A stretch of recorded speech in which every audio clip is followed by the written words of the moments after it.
After our product development team finishes the research package, they send it here. This is our design office in southern China. On the screen in front of me is the next group of SD40-2 tooling. There's some awesome new versions, including an NS high hood, L&N coming, IC with the Oscitrol light, and this version. This is the non-dynamic brake, which a lot of you have been asking for, especially Missouri Pacific fans. On the next screen in front of me, man, I can't tell you about that just yet. This is the TrainFest 2020 announcement. And on the screen at the very front of the room is the Springfield 2022 announcement.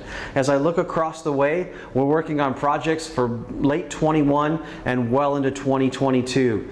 What does that mean? It takes a long time to bring railroad, road number, and era specific products to market. But we take that time to make sure we deliver the best models possible.